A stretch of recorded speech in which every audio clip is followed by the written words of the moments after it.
Caríssimos irmãos e irmãs em Cristo, quem vos fala é Dom Pedro Cunha, bispo diocesano da Campanha. Hoje é domingo, dia 3 de janeiro, e estamos celebrando a solenidade da Epifania do Senhor, cujo evangelho é o de Mateus 2, 1 a 12. Pegaremos alguns fragmentos desse santo evangelho. Tendo nascido Jesus na cidade de Belém, na Judéia, no tempo do rei Herodes, eis que alguns magos do Oriente chegaram a Jerusalém perguntando: onde está o rei dos judeus que acaba de nascer? Nós vimos a sua estrela no Oriente e viemos adorá-lo. Claro, em Belém, na Judéia, pois assim foi escrito pelo profeta: e tu, Belém, terra de Judá, de modo algum és a menor entre as principais cidades de Judá, porque de ti sairá um chefe que vai ser o pastor de Israel, meu povo. Quando os magos entraram na casa, viram o menino com Maria, sua mãe. Ajoelharam-se diante dele e o adoraram. Depois abriram seus cofres e lhe ofereceram presentes, ouro, incenso e mirra. Então, caros irmãos, a beleza desta solenidade de hoje, nesse contexto do Natal, é que a Epifania vem de um verbo grego chamado epifanem, que significa manifestar.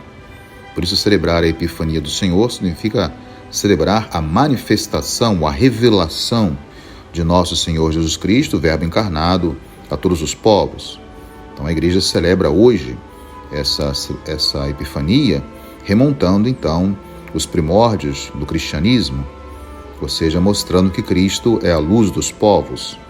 Ele se manifestou primeiramente ao encarnar-se no seio de Maria e depois ao aparecer aos pastores, como nós vimos na missa da aurora no dia do Natal. E hoje nós estamos celebrando essa sua manifestação aos reis magos nessa solenidade da Epifania, e por isso Cristo é a luz dos povos. E veremos mais adiante também uma manifestação ao ser batizado por João Batista nas águas do Jordão, onde aí virá a voz do Pai, confirmando que este é o meu filho, o seu filho bem-amado. Nós temos que ouvi-lo atentamente, porque Deus nos presenteia com a presença do seu filho na nossa história. Então nós celebramos hoje, esse dia em que Cristo se revela a todos os povos, raças e línguas, mostrando assim que todos podem caminhar sob a luz de Jesus Cristo. E aí o sentido desta estrela do Oriente vista pelos magos significa, portanto, que Cristo quer guiar a humanidade inteira no caminho do bem e da paz, pois Ele é o caminho, a verdade e a vida.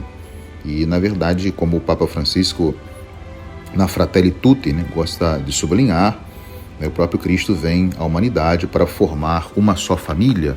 Nós fazemos parte de uma só família, a família dos filhos e filhas de Deus, a família da raça humana, composta por todos os homens, não somente de fé, mas também os homens de boa vontade. Então, é importante ainda destacar que no mistério da Epifania do Senhor há um convite insistente para ver. Não sei se vocês observaram, não somente na leitura do Evangelho, os magos que viram Jesus e o adoraram, mas quem participar da Santa Eucaristia nesse domingo vai observar também este verbo ver presente na primeira leitura, onde o profeta Isaías vai cantar essa passagem das trevas para a luz admirável. Então, o verbo ver, no sentido que o profeta está dando, como também no sentido do próprio Evangelho de Mateus hoje, significa passar das trevas à luz admirável de Deus. Isso é muito importante destacar, até porque Isaías ele usa o verbo ver por 3 vezes na primeira leitura de hoje. Então, é um mistério revelado, que o próprio livro do Apocalipse também, uma palavra apocalipse no sentido grego, significa isto: Deus que quer revelar ou revelar-se a todos os povos. É um mistério, portanto, que vai abrir os olhos ao cego, indicando, portanto, qual o caminho, assim como acontecera com o próprio Paulo a caminho de Damasco.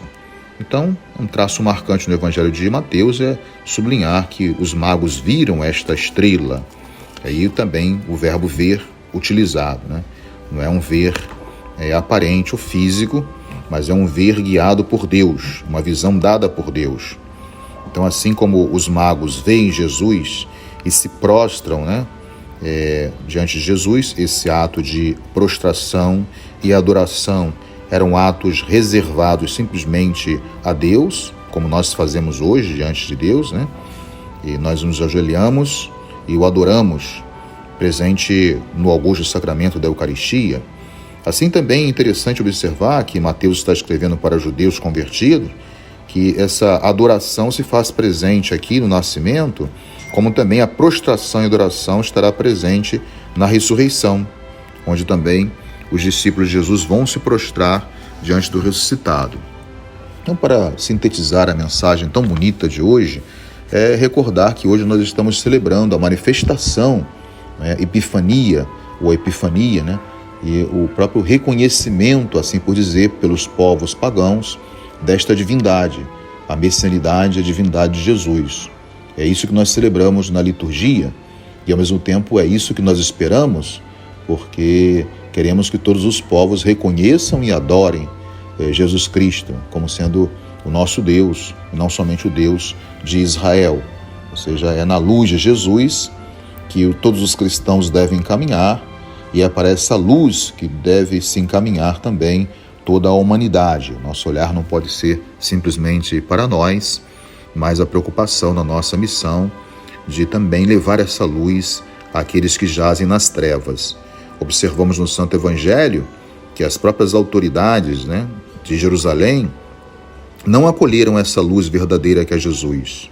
Então foi necessário, dentro dessa lógica de Deus, que os sábios estrangeiros viessem do Oriente para lhes anunciar a chegada do Messias, o Messias de Israel. Na verdade, aí eles acabam orientando todas as nações com esse sinal de adorar, se prostrar, presentear Jesus, com os 3 tradicionais presentes, ouro, incenso e mirra.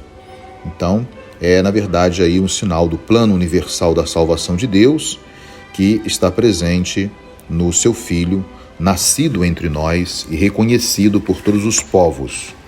Então, que possamos também nós, como cristãos, a partir dessa solenidade de hoje, abraçar essa nossa missão e até mesmo por meio da nossa missão, do nosso testemunho, fazer brilhar para o mundo de hoje que tanto necessita essa estrela de Davi, que é o próprio Filho de Deus. Então, assumamos esta nossa luz proveniente do batismo e façamos reluzir esta luz de Cristo, sobretudo onde há necessidade, sobretudo nas trevas da história, mas também as trevas que muitas vezes habita no interior do homem. A crise humana que nós estamos vivendo hoje, como diz o Papa Francisco, é uma crise antropológica. E essa crise, quando está no interior do homem, ela se expande para as diversas dimensões da nossa existência, a existência humana. Então, que possamos viver esse protagonismo para que possamos futuramente, mas já construindo no presente, termos uma humanidade renovada, que possa caminhar sob a luz de Cristo Jesus. Louvado seja nosso Senhor Jesus Cristo, para sempre seja louvado. O Senhor esteja convosco, Ele está no meio de nós. Por intercessão da Virgem do Carmo e dos nossos beatos diocesanos, Padre Victor e Inha Chica, abençoe-vos o Deus Todo-Poderoso, Pai e Filho e Espírito Santo. Tenham todos um abençoado domingo e um feliz ano novo.